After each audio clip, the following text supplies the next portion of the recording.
Last week, I competed in the most important competition in America, which is the rock stage, right? I'm gonna put some videos here. Crazy amounts of people watching, some of the best lifters in the whole continent were competing there from all categories: heavyweight, lightweight, middleweight, all categories. And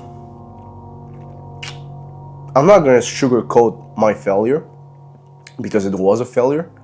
I opened 152 kilos, second attempt 156 kilos, third attempt 158 kilos I missed, and then jerks I wasn't able to do any jerks.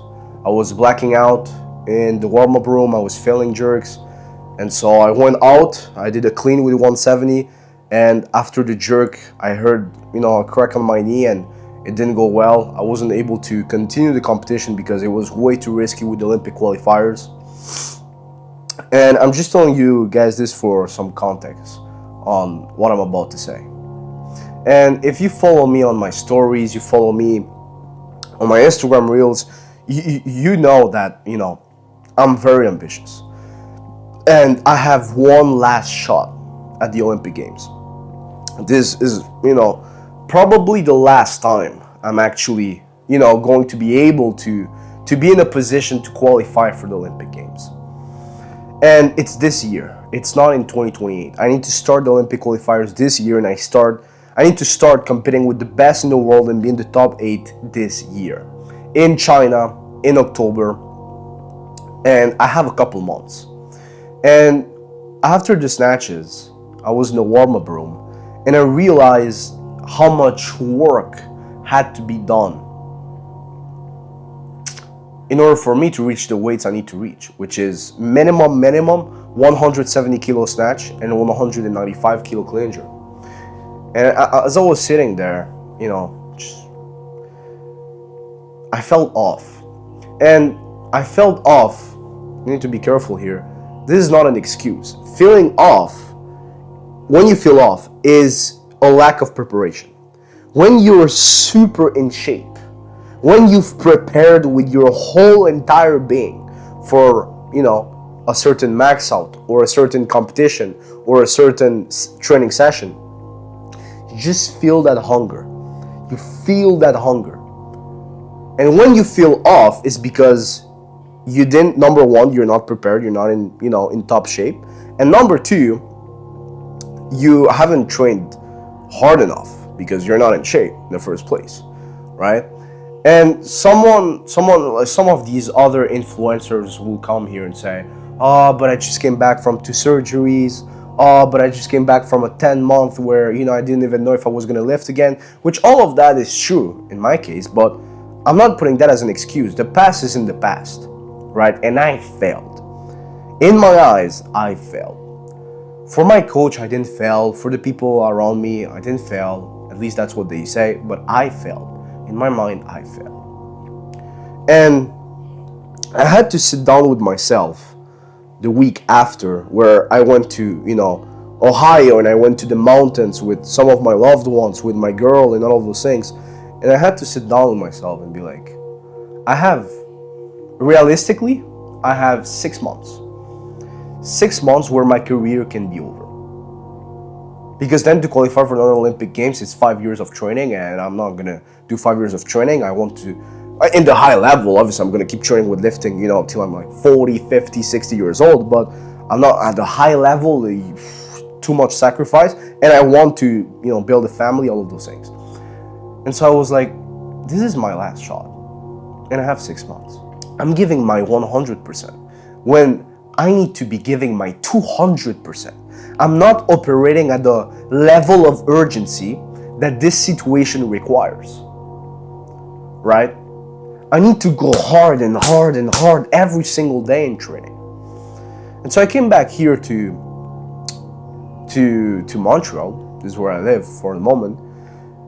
And first day, in the morning I just tend to do some mobility, some rehab. I was like, coach, let's train. Let's train. I'm hungry as fuck. I'm so hungry. And I'm not talking about food. I'm so hungry. Let's do some snatches. Then she puts the program, boom. I go 130 for 3 reps. And then here you're going to see me telling my coach, I'm doing 150 today.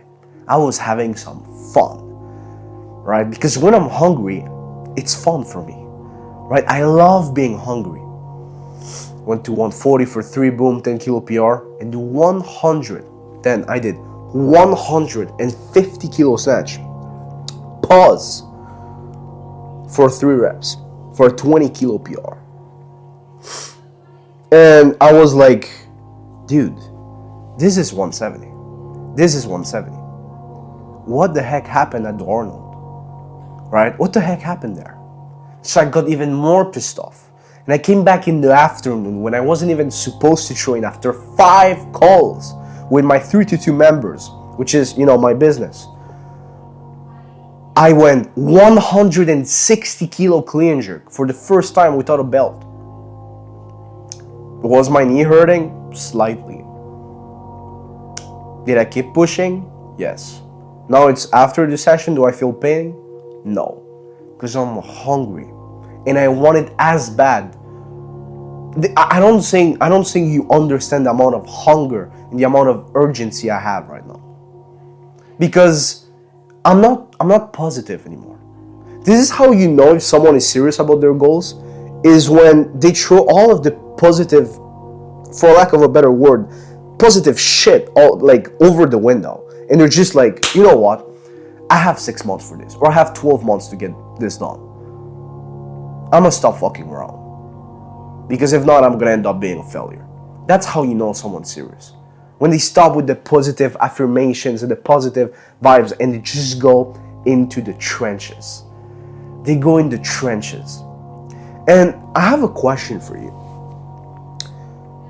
When are you going to actually apply that level of urgency and that level of hunger into all of your goals?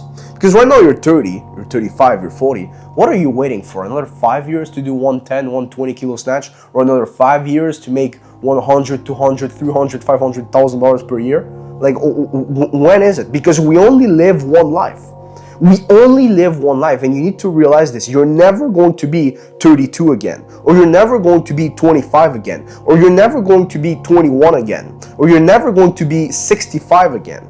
So when is it that you're going to actually realize this? Because most people know this, but it seems like they don't apply it. They genuinely don't apply it. And I'm telling you this from a place of, guys, I was making this mistake. Now I've implemented this mindset of being urgent and truly being hungry, like hungry for real, right? And so this is the results I'm getting right now. So you need to realize this. It's like, if you wait another 5 years, dude, you might never be able to snatch those 100 kilos or those 140 kilos. Because you're going to be 5 years older with more responsibilities and more responsibilities and more responsibilities. Now maybe you have a kid. Maybe in 5 years you're going to have 3, right? Now maybe you're making 100 at your job. Now maybe in 5 years you're going to be making 200K at your job. So more responsibilities, more work, right? So it's like, when is it? When is it that you're going to actually apply some pressure on yourself? When is it? Right? And right now, I'm genuinely talking to Brian pre-Arnold. I'm genuinely talking to Brian pre-Arnold. And don't get me wrong, I train hard as hell for the Arnold. But I could have, given that extra. Not in doing more, but doing better. In the sense of, I'm not saying I should have trained more. I'm saying I should have trained better, with a better attitude, with more hunger. This is what I'm talking about. And this is what it means to train smart. Training smart doesn't mean, you're just like, being a scientific geek and not giving your best. Training smart means giving your best with a structured training system and hungry. Every single training session. The gym, is literally becoming my therapy. All of my hunger, all of my anger, all of my frustration is going into the bar. I want to rip that bar. I don't want to do 170, 195. I want to be doing 180, 210. You know what I'm saying? That's what I'm training for. That's my new standard. And so you need to be operating with a level of urgency if you actually want to hit your goals this year. Because everyone puts goals, at the beginning of the year. And some of you, like, being honest, this was me when I was younger, I won't even put any goals. Because every single year I will just like say, I want to do this year, and then I will end up not doing it. And then the year after I will be like, what is the point of putting goals if I'm not even going to reach them? So we'll just not put any goals, right? Maybe this has happened for so many of you, right? At some point, like when I was like 16, 17, I wasn't even like positive about this new year stuff. I was just like, fuck, dude. Like, I'm not going to reach my goals anyways, right? And this might seem negative, but a lot of you, like, that's how it is. That's what it was for me until the first 18 years of my life. We'll just put some goals and then I won't reach them. And so the difference in between you reaching your goals and you not reaching your goals is the amount of hunger and urgency that you put on a daily basis to reach those goals. That is difference in between someone who reaches their goals in weightlifting and someone who doesn't.